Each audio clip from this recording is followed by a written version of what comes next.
study in our series on how to study the Bible. We're going to resume that this evening and, in fact, bring it to a conclusion. Doing so, I want to say how much I appreciate your interest and the energy you brought to this study. Not just because it makes my job not only easier but quite enjoyable, but also because, most importantly, your interest in the study on how to study God's Word is indicative of your desire to better understand God's Word and your love for Him and what He has to say. So I appreciate it very much for that sake. We have this one final study in theory. There we go. And for that we have left the final genre or style of biblical literature that is called the Apocalyptic. We have pointed out with each new style that we've studied that it's always important to be familiar with the rules that govern each style of writing. And those are rules based in logic of the template of the book that you're reading. Anytime you read a book of the Bible, you'll want to read it mindful of how the nature of that book is going to affect the way that you read it. Which is to say, you don't read poetry and wisdom literature the same way that you read narrative or the ancient Hebrew law code of the book of Deuteronomy. You read those two kinds of books in two different ways. So I think it's an important place to start when it comes to the apocalyptic genre as well, that we consider what sort of literature it is that we're reading. If someone tells us, what you're about to read is a history book, well then we can say, I know what to expect from that. I'm going to hear about people and what they did. Maybe dates and places and plots and characters and all sorts of events are going to unfold. If somebody says, this is a book of poetry, then I know to expect an absence of plots and characters, but an abundance of vivid language and the expression of ideas and emotions and things like that. So I mentally switch gears to watch out for the different distinguishing characteristics of Hebrew poetry, for example, like those parallel ideas and couplets and things like that. Those are all genres of literature we're familiar with. We're very familiar with stories and poetry, even with histories, and even decently familiar with proverbs. But when it comes to that apocalyptic genre, like the book of Revelation, that's something we're not as familiar with unless in the course of your life you've made a specific effort to be familiar with it or have studied the book before. It's not a history book, it's not poetry, it's not biography. As a matter of fact, it's hardly any of the things that we're used to seeing when we open a book of the Bible. So tonight what I want us to do is get a general picture of what this kind of book is like and what it's like to read apocalyptic literature. The word apocalyptic, if you're not familiar with that term, is really not one to be intimidated by, though you would know it from the way that that word is used in modern English. If you look up the English word apocalyptic, the modern day definition of that term is describing or prophesying the complete destruction of the world. Oh, okay. Light reading. In the thesaurus, the suggested list of synonyms includes doomsday and catastrophic. But that's what the word means now. That is not what it meant then. And all those doom-laden connotations are not why apocalyptic literature is called apocalyptic. How many of you have ever seen, just by show of hands, the book of Revelation referred to as the Apocalypse of John? Have you seen that before? Okay. The reason you'll see that, sometimes called the Revelation of John and sometimes called the Apocalypse of John, in two different names of the same book, no. Those two terms are synonymous. So we get our English word apocalyptic from the Greek word apocalypsis. We've taken essentially the Greek word and written it out in English letters. If you ever hear somebody talk about transliteration instead of translation, that's what that is. Naturally, the meaning of our English word has changed over the years, but initially, it meant what apocalypsis means, which is simply an uncovering, a revealing, a revelation. So apocalyptic literature doesn't necessarily involve destruction or a doomsday. It is literature that first and foremost claims to reveal certain things. So the book of Revelation, I think I accidentally deleted a paragraph in here somewhere. So let's go back to what we've got here. There are other occurrences of apocalyptic writing than just the book of Revelation. Of course, there is that book. We're familiar with that one. We'll talk more about it here in just a moment. But also, certain parts of the book of Daniel would classify as apocalyptic literature, revelatory literature. If you think back to chapters 2 through 4 of Daniel, Nebuchadnezzar's vision that Daniel interprets. And then in Daniel 7, he sees these very strange-looking beasts coming out of the ground. And he eventually tells us about what those all mean. And he has these visions, and he sees God in heaven. He sees the Son of Man that we mentioned in this morning's lesson. He sees angels. All of that is apocalyptic literature. The book of Ezekiel is also apocalyptic. If you've read through Daniel and thought, man, those first several chapters I can work with, but those last several chapters, boy, they get tough. If you think Daniel is strange, Ezekiel is far more so. He just sees all kinds of weird stuff. When we talked about the prophets, we talked about the visions that God gives Ezekiel, the valley of dry bones that comes back to life to symbolize the restoration of God's people. And then for a New Testament example, Matthew 24 is a good place to start. Jesus talks about wars and rumors of wars and signs in heaven, the stars falling out of the sky, the sun being darkened, the moon being turned into blood. Jesus is engaging in apocalyptic language to describe what we sometimes understand as the destruction of Jerusalem. That's a debated thing. I'm not going to get into that. There in Matthew 24, you have the same thing in Mark 13, Luke 21. So if you're familiar with those books and those passages and how they just sound strange and they use weird language to say strange things, then you're already familiar, at least a little bit, with this kind of literature. The interesting thing is there's a lot more of this stuff outside of the Bible, especially amongst the Jews. We didn't do a series on how we got the Bible. We went on how to study the Bible instead. But in that series, I spent some time talking about the just abundance of extra biblical writings, like the books of the Apocrypha. I'm sure you've heard of those before. There are also well-known works that are referred to as Old Testament and New Testament pseudepigrapha, or false writings. A number of those writings were written in that apocalyptic genre. So you got a lot of books written either about the Bible or within sort of the framework of the Bible, and imagining what if this prophet actually lived in our time? How would he handle it? Some of those documents were written to deceive, some of them were not. You might think of it as like fan fiction, with the scriptures as their foundation. And some of that is meant for great good, and some of it wasn't. But the book of Enoch, the Assumption of Moses, the Apocalypse of Baruch, the book of 2nd Esdras, and there's 4 of those, the Testaments of the 12 Patriarchs, the Sibylline Oracles, the book of Jubilees, all these different books. As I said, again, some of them perfectly harmless and actually intended to do good, unless you start trying to equate them with Scripture, which no Jew ever did, but sometimes Christians tried to. The Jews would read those things all the time. Not daily, of course, but far more often than we ever do. Revelation is usually the only book that we can think of when we talk about the apocalyptic genre. But the Jews wrote a lot of this stuff. And especially during the period between the Old and New Testament that we call the intertestamental period, this sort of thing was a popular, widespread kind of literature among the Jews. Even the Christians in the early centuries would write in this style. The Apocalyptic Shepherd of Hermas was written by a professed Christian in the 2nd century.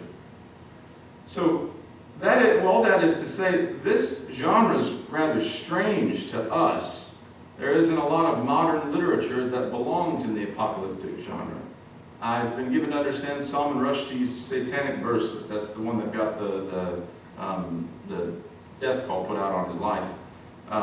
As I understand it, that's an example of modern apocalyptic writing. I've never read it.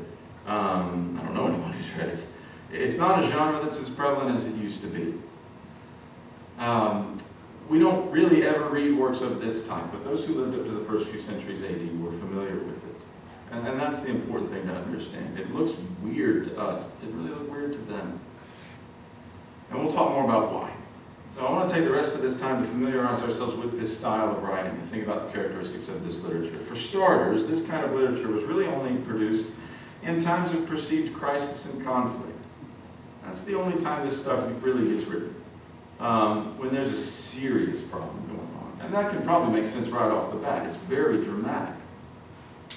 People get in trouble. Life isn't going the way that they thought it would. Perhaps there is suffering, there may be persecution, and people of faith will start to wonder, what in the world is going on? And how do we make sense of everything? And this kind of literature was written to help people cope with crises and conflicts in their lives. And so it would be written in response to people's suffering and confusion. That being said, if you look at the book of Revelation, you start to get a glimpse of what it's about. It's written to people who are suffering and confused, who don't know what to make of what's going on around them, and they look at the world around them and find it no longer makes sense. And so John sits down to say, let me explain, let me tell you how things are so that it will make sense to you. So more than any other place in the Bible, this kind of literature talks a lot about suffering. There's a lot about suffering in apocalyptic literature because that's what's on people's mind in time of conflicts and crisis. Secondly, apocalyptic literature presents information usually in the form of a story. So you can always write an essay on the problem of suffering. And you might say, I'm just going to write this and I'm going to publish it so that people can pick it up and read it. But that's not what apocalyptic literature does. It's not an academic discussion of suffering, or the kind where you say, well, let's think about 3 things regarding, the problem of suffering. And let's consider 4 facets or 3 answers. It's not that sort of writing. Apocalyptic literature is, let's think of this in terms of a story. Let's explain this as a narrative. In other words, let's give heart and emotion to what's going on. And this is kind of where it's easy to take the wrong step when you start reading the book of Revelation. The details of the story that you and I are going to read are, of course, not necessarily historical events that are going to come.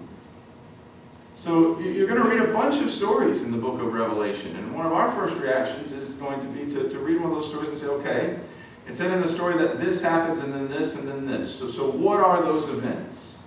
When are they going to happen? That's not what the story is necessarily trying to tell you. It's not necessarily about this thing will happen and then this and then this. The story isn't trying to give us a chronological view of the future or a calendar. Sometimes it can be pointing to certain things, but it's not some kind of history written beforehand, where an author is saying, allow me to predict the future for you. There's going to be 7 events that happen, and I'm going to tell you the order of them. That's not always what's going on. I think one of the most helpful things that was ever told to me was the importance of approaching the book of Revelation like we would approach the parables. That first, of course, requires that we would approach the parables correctly. If you think about the parables of Jesus, people would come to Jesus and he'd start to tell them about the kingdom. And he would say, the kingdom is a lot like a guy who went out and started throwing seed all over the place. And he threw it on the road and over there on the thorns and was throwing it out there where the birds could get it. And some of it winds up falling on the ground, and that stuff grew very well. But the other stuff really didn't have a chance. And they look at Jesus and think, well, all right, but will you tell us about the kingdom? When's that going to happen? When's the war going to start? Should we be getting ready for battle? And then Jesus tells them another story. And it's not telling them when, it's not giving them a sequence of events of what would bring this or that about. The point of Jesus' stories was to paint a picture for them and illustrate something about the kingdom. And if you walked away from Jesus saying, all right, but when is it going to happen? You missed his points. And the book of Revelation is a lot like that. It is not to tell early Christians or us when things were going to happen or are going to happen. It's designed to tell us the nature of what God was going to do and what would be the outcome of that. Which is, I like to know when. I'd like to know. You go through that book and you constantly, all right, when is this going to happen? And I do wonder if John could respond if he wouldn't say, you're asking the wrong question. This isn't about when. Whenever it happens, God's going to take care of it. And that's the point. God wants you to know that the nature of this thing. He wants you to know the outcome. He wants you to understand the big picture, and God's going to take care of it. So it's tempting to look at a story in the book of Revelation and you see, for example, the Lion of Judah open a book with 7 seals. And as he pops each seal open, something happens. And you look at that and say, all right, what was that? When did that happen? What's the next event? But it isn't one event after the other. It's a description of God's plan. It's a description of the nature of what God is going to do, and not so much when He is doing it. You think of the crisis that caused the book of Daniel to be written. Where were the Jews? They're in Babylonian captivity. The world is turned upside down. This was a timeline that we used during our How to Study the Prophets. So Daniel falls in that exilic time period, and God has allowed Jerusalem to be destroyed. Here we are in a foreign land. I can't believe this is happening. Has God abandoned us? Is this the end of the world? Are we going to die out here? And Daniel writes his book to say, no, not at all. And the same for the book of Ezekiel. You've got people in Babylonian captivity wondering, what in the world is going on here? And Ezekiel says, let me tell you. The same is true with the book of Revelation. It's addressing a world that's been turned upside down, and doing so in story form. More about that in a moment. So apocalyptic writing, it seeks to address a current or a coming crisis, and it does so with stories. So thirdly, the story is highly symbolic and abounds with figurative and symbolic language. And that's the thing about the apocalyptic literature that usually strikes us as being so strange. One very interesting story in the book is found in chapter 12. If you want to look over there for a moment, I'm going to have it up on the screen here as well. Revelation 12, we'll look at verses 1 through 4.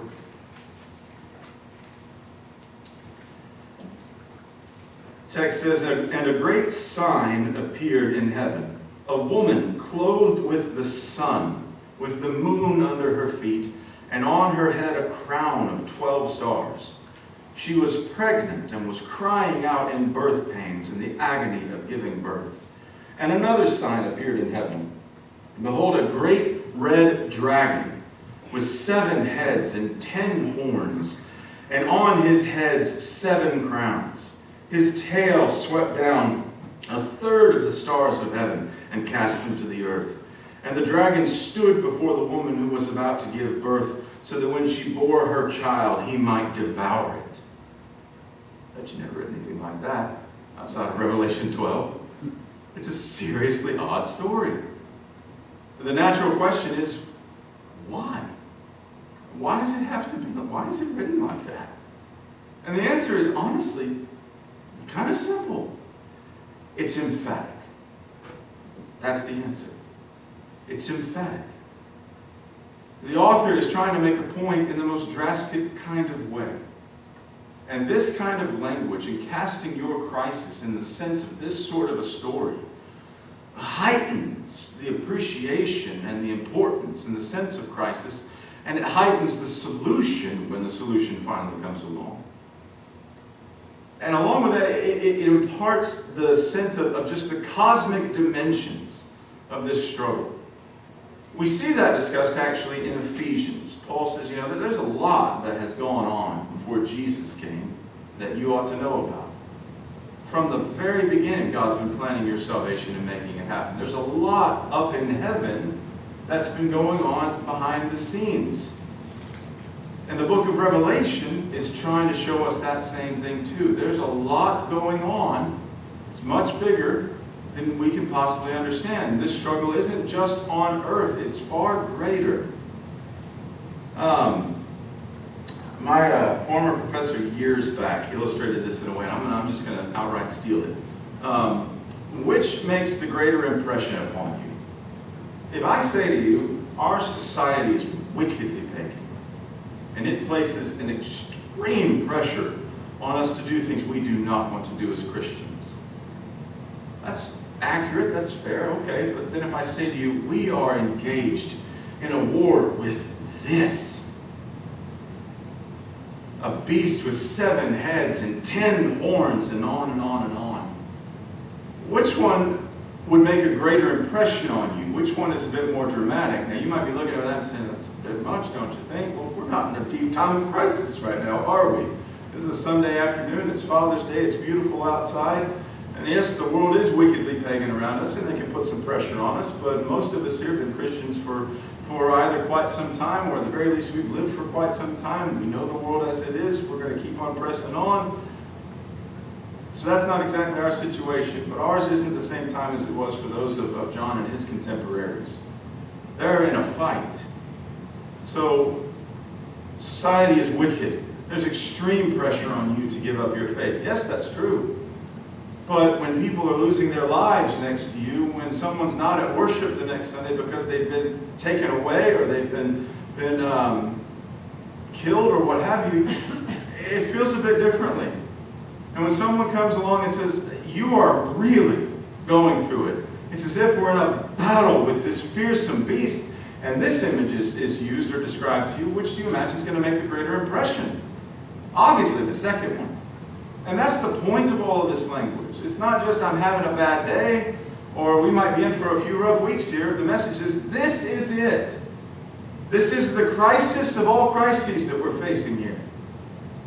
So if you come out of your house tomorrow morning and you see this coming down the street, you're not going to think, well, that's odd. You're going to think something is horribly wrong with this world. And that's the point of all this language. Something is horribly wrong with their world. And things are wrong to an extent far greater than they can really wrap their heads around. And the fight they're engaged in is this kind of big. In Revelation 17, John says, I saw a woman sitting on a scarlet beast that was full of blasphemous names. And it had 7 heads and 10 horns. The woman was arrayed in purple and scarlet and adorned with gold and jewels and pearls, holding in her hand a golden cup full of abominations and the impurities of her sexual immorality. So it's one thing to say the Roman government has overstepped its bounds.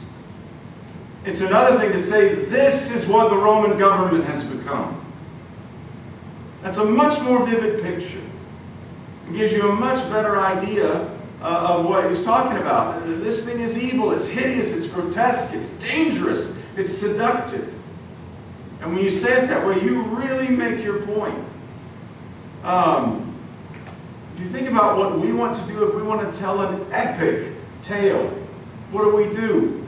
We throw millions of dollars behind the world's best producers and have hundreds of people working and toiling away for a year or two with CGI all over the place, put it on IMAX screens, Dolby Atmos surrounding you everywhere, the seat vibrating underneath you. We go to town with these just massive millions and millions of dollars movies, and it just hits you right in the face with everything that your senses can stand. They don't got CGI. What they have is this. And that's what this is. It's your CGI summer blockbuster on the page, just about stuff far more important. This is what I saw, and you're to engage your imagination. We'll talk about that here in just a second. So why all this really dramatic, weird language? Because these are dramatic times, and it's trying to make a point of the magnitude of the situation. D.S. Russell wrote a book on this kind of literature. He says, the apocalyptic literature is marked by a highly dramatic quality whose language and style match the inexpressible scenes which it tries to portray. Such scenes cannot be portrayed in the sober language of common prose, which is the regular stories that you would read. They require for their expression the imaginative language of poetry. But it is poetry quite unlike the restrained language of the Old Testament scriptures. The apocalyptists give full rein to their imaginations in extravagant and exotic language and an imagery of the fantastic and bizarre kind. To such an extent is this true that symbolism may be said to be the language of apocalyptic. So fantasy and bizarre in order to make the point. Ray Summers, in a book on Revelation, said, Revelation is addressed chiefly to the imagination. And normally we tell people, don't use your imagination when you read the Bible. Outside of the stories that you're reading, you place yourself back on the streets. But listen to what the text says. This is a book when you must use your imagination to envision what's being talked about. Summers continues on, as the expositor reads the book, he must seek in his mind's eye the various episodes intense with drama. Unless the reader can do this, he will miss the great messages of Revelation. The man who has not or has and refuses to use a fertile imagination will do well to leave this book alone. This book was written to yield its message by creating an impression. And this impression makes itself realized as one yields himself to the drama that is enacted before him on the stage in Asia Minor, AD 90 through 96. You get an idea when he thinks the book was written. John's painting a picture. It's a really weird story, an exceptionally dramatic story. But that's the point. To make an impression upon you with regards to the magnitude of this message.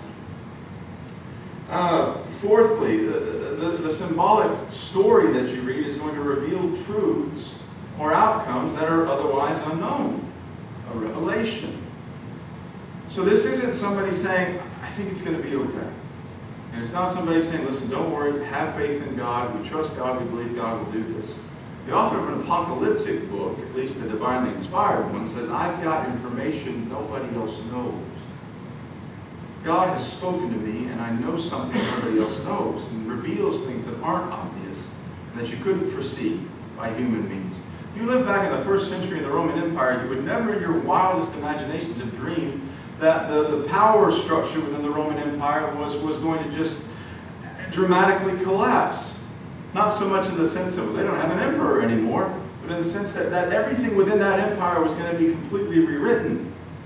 It's the greatest empire the world's ever seen, and John says, I'll tell you a secret, it's going to fall. Nobody would have predicted that. That's the point, it's revelation. It is prophecy in the sense that it is revealing to you what God is going to do. But it's prophecy that's vivid and bizarre. It's not going to fall, it's going to crash and burn. John says it's like a mountain that falls out of the sky, and the seas are splashed dry. That's the fall of this thing. So it's not just, here's some information. It's, I'm telling you, a huge revelation. It usually involves a messenger. Of course, apocalyptic literature that is truly a revelation is going to have a heavenly messenger, right? It's going to have visions or dreams, or maybe both. We'll see all of that. You see all that in the book of Revelation. John will have visions. He'll see things. Angels will tell him things. The message often includes interpretations by that heavenly messenger. Wouldn't mind if Daniel had a few more of those, or at least that when the angel came along to explain things, he didn't explain it in such a way that left you with more questions than when he started. There are several places in the book of Revelation where John will say, I saw this. And then an angel will come up and say, do you know what that means? And John will say, no, I don't. And the angel will say, well, I'll tell you. You may have heard the idea before, and I used to teach this myself, that the symbolic language of the book of Revelation was meant to, in a very crafty way, hide its message from the enemy. So that this message for Christians would not be uncovered and understood by Rome. That is just not true. It's just not true. If it were meant to hide, for one, we shouldn't be getting explanations in it. We do. The angel will tell us what those things mean from time to time. And there are some symbols that are just so clear, you don't need help in understanding them. They interpret themselves. And as I said, this genre is familiar to them, familiar to folks that lived back then. And the symbolism, if you dive into the book and talk about, okay, well, what would this imagery mean and that imagery mean, it's kind of like right there. If I wanted to tell you that, we've got, so let's say, for example, we've got a seat of sinfulness located, and this is just an example for you. In the city of Chicago, there's some great rampant wickedness, and for some reason, the stronghold of Christianity is in let's say, maybe Florida, somewhere in Florida. And there's going to be this great battle between sinfulness and faith. And I craft this story. This can get a bit ridiculous, but this is vamping. This isn't in the notes. This is what you get. All of a sudden there's this incredible, fearsome wind that comes flying down, and there's this orange tree, and it just wrecks it to pieces, and oranges are flying all over the place. You're not really going to miss the point, right? Oranges in Florida, I know all of that. You talk about the Windy City or New York and the Big Apple and all those different kinds of symbolism. We're really familiar with those. You start talking about, an orange and an apple going head to head in this kind of a setting. You can edit these few minutes out of the YouTube video, can't you? But you start talking about that, everyone's going to get the symbolism. So it's mysterious to us because we're not familiar with the symbols and their reference, and we don't read this kind of genre, but nobody back then was going to miss it. So this idea that it's written this way so as to craftily hide its message, no, it's just not designed for that purpose. The symbolic language has a different purpose altogether. Which doesn't mean it's easy to read. In the book of Ezekiel, whenever Ezekiel asks for help in understanding something, the explanation is way harder than the symbol ever was. There's some of that in Revelation 2. John says, I saw this dragon with 10 horns. What are the 10 horns? Well, you didn't ask that. They are 10 kings, 7 that have come already, 1 that is, and 2 that are yet to come. And what's that talking about? Who knows? But there's interpretation that goes along with it. Fifthly, the revelation that comes from heaven presents a view of the heavenly realm. It's not about just the earth. And again, it's not history. The author isn't saying, this is going to happen, and then this, and then this. He says, let's pull back the curtain. Let's stick our heads inside the door. Let's see the big picture of the realities of heaven and what's going on where you can't see it. And it's this big picture view that you see a little bit of there in the book of Ephesians, as we referenced earlier, as Paul talks about what God has done for us according to his plan before the creation of the world. But here it's even bigger, and it's a view behind the scenes to explain to you why things look the way they do. Again, just to rip off something my professor used, if you've never seen a car before, it's just this thing that you get in and it moves and it goes places. But if you pop the hood, you see, no, there's a lot of causality in the process. And when you see what's under the hood, you can, some of you can, I can't, understand why it does what it does. And that's what John's going to do. He's letting us see under the hood. So why is the world this way? John says, I will explain that to you. And it's not just about the way things are. It's meant also to provide a perspective on those sufferings and the crisis and the conflict. So as I said, it's the author's way of saying, let me explain this to you. And in that time of crisis, what's going on? Has God abandoned us? Maybe you're thinking God doesn't care about you because you're suffering. And it just goes on and on and on, and there doesn't seem to be any relief in sight, and your enemies are prospering. And you wonder, how can this be the will of God? John says, I'm going to explain all of that to you. I'm going to let you see something that you don't usually get to see. And once you've seen all of that, then you'll understand why it is the way it is down here. And it'll seem far better to you. You won't be so confused anymore. Which doesn't mean that it answers every question. There are still things that after you read the book, you might say, well, I wish I knew the answer to this. But it gives us a different perspective on the difficulties that Christians face and helps the readers to deal with the situation and endure it. Ultimately, it's not just about what's going on in the present. The big impact of the book and of apocalyptic literature is that there is a judgment coming. For people who are suffering, the big question, is why am I suffering? And how much longer will I have to suffer? John peels back the curtain and says, this is why you're suffering. The second question of how much longer, you hear that at the very beginning of the book in the throne scene in chapter 5, when the souls underneath the altar cry out, how long, O Lord? And the answer comes in the book. God says, I'm going to take care of your enemy. I'm going to fix them. And I won't just beat them down to where they're weaker than you. I'm going to destroy them. They won't be around anymore when I get through. And the message is I'm going to beat them down so bad that they'll never come back. And so hold on. Because God's going to take care of your enemies. He's going to vindicate you. God's about to break into this situation. And that's one of the characteristics of apocalyptic language, is that when God does this, he doesn't do so in a sneaky way or in a subtle way that you don't ever really see. You know about it because God's going to do something so drastic and oftentimes violent. There are some bloody occasions in the book of Revelation. John talks about one scene where God has killed so many of the enemy that the blood rises to the horses' bridles for 600 miles in every direction. That's a lot of blood and a lot of dead people. And the point is, God is going to do that to your enemy. Now again, well, when did he kill that many people? Not the point. That's how dramatically he's going to, or how soundly he's going to defeat your enemy. The point isn't then to look for a field that was just drowned in blood with bodies everywhere. So a violent response, relatively sudden, and that's the part that we sometimes have trouble with. The book of Revelation says, "Behold, I come quickly." We want to say, all right, but when? And God's point is, it's going to happen. It's going to happen. It might not be tomorrow or the next month, but it is coming. And it's not going to be the end of time either. It's going to happen. So watch out for what God is going to do. So it's a coming time of God setting things right. It's going to be public. You hear in the book of Revelation, God says in chapters 16 through 18, when I get done with your enemy, the entire world's going to hold its breath. They're not going to believe what I've done to these people.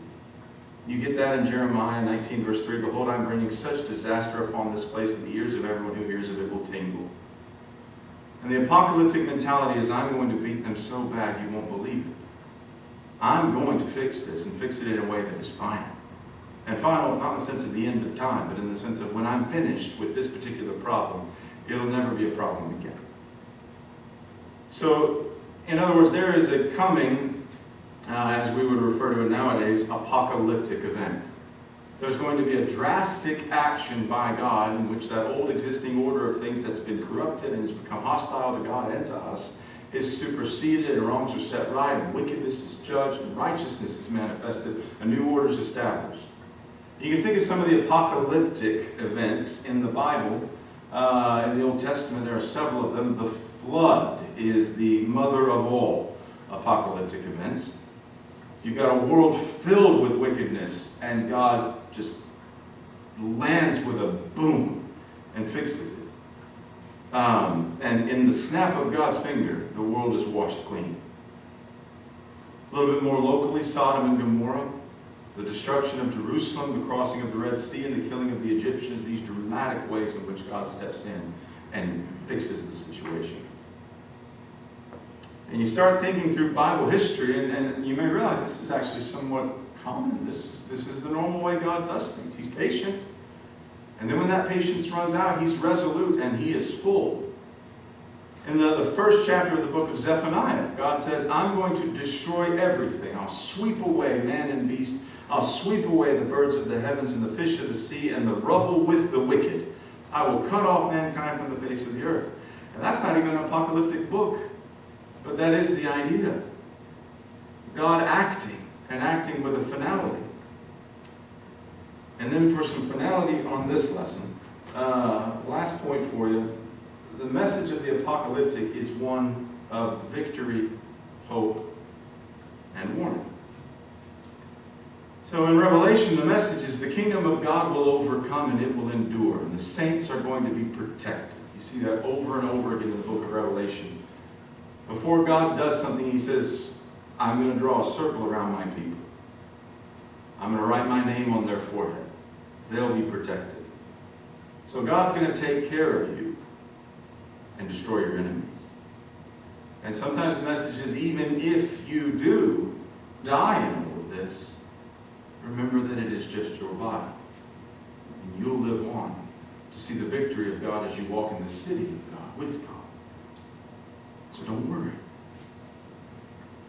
Which is why apocalyptic writing gives hope in the midst of a perceived silence and inactivity. John's audience has been asking, where is God? Why isn't he doing anything? And the message of John's revelation is God is watching, he is concerned, and he will act soon. So be ready. The world will be surprised, but you don't have to be.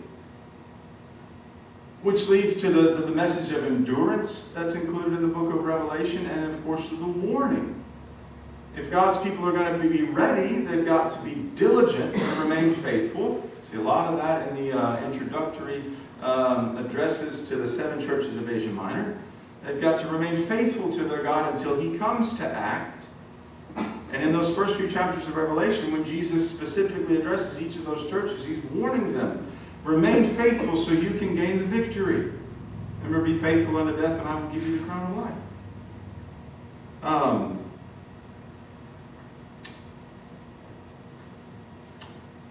Not all the literature in the Bible is apocalyptic literature, but a lot of the biblical writers, all the New Testament authors, really share that kind of apocalyptic mentality.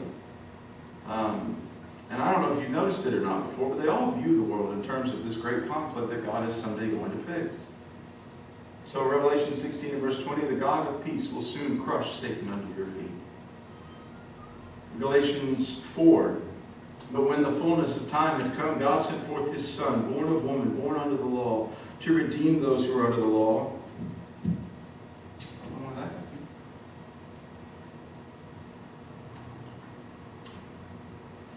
So that we might receive adoption as sons. There's a problem, and God takes care of it. In Ephesians 2, even when we were dead in our trespasses, he made us alive together with Christ. By grace you have been saved, and raised us up with him and seated us with him in the heavenly places in Christ Jesus. God has intervened and fixed the situation. Ephesians 6 and verse 12, we do not wrestle against flesh and blood, but against the rulers, against the authorities, against the cosmic powers over this present darkness, against the spiritual forces of evil in the heavenly places. That's kind of a good summary of what you're going to see in Revelation. That's the battle we're engaged in, and here you're going to have it just painted before you and discussed in that book. There are a number of other examples, but this mentality, it is everywhere. So I know that's rather fast, and honestly I'd love to look at some more examples in the book of Revelation, kind of talk about some specific things, but I hope that gives you a sense of what this genre of biblical literature is like. There's a lot more that could be said when it comes to important things to keep in mind as you read Revelation. And for example, the date of its writing, what particular crisis is it written to address, what exactly is the nature of that persecution that they're dealing with, a few other things. But those are our lengthy discussions that are saved for a proper study of the book. That's kind of the final genre of biblical literature that we've talked about. So, I know that's a lot. The main thing to remember is, like we talked about before, when you go to college, you don't necessarily remember everything that you learned when you were there, but you're supposed to learn how to learn. Same with all education, I should say. To learn how to learn. And that was the main point. We want to learn how to study the Bible, even if we might not be able to remember everything we've talked about in this series. And you're going to start with observing. Look closely. Try to train your eyes to be detail-oriented in Scripture. And remember as best you can some of the specific details of how to study those books. And then interpret those in light of what's being said in that text. Do that first, and then you'll be ready to make application to yourself. I want to recommend to you this particular book. If you want to take a camera out and scan that QR code, you just open up your camera, point it at that, and it'll take you to the Amazon link for that book. Or if you want to write down the book and find it later, Unlocking the Scriptures is outstanding. And that book pretty much has everything we've talked about in this series, and then a little bit extra. So if you've been getting the PDFs of my notes, that's fine. I hope those are useful to you. But that book's really written for that kind of individual consumption. If you've never seen one of those things, just point your camera at it, and it will suggest to you a link, or just Google Unlocking the Scriptures. Now, I suppose by way of invitation, I just point to the message of the book of Revelation. Right now, sin runs rampant, but it's not going to stay that way.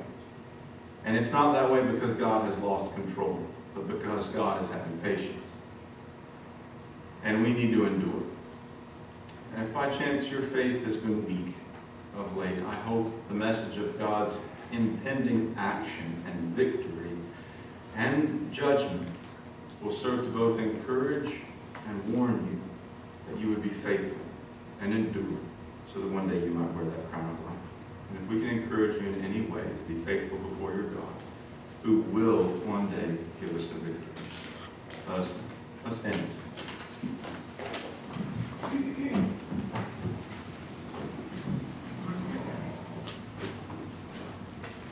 What a great physician, now is near, blessed and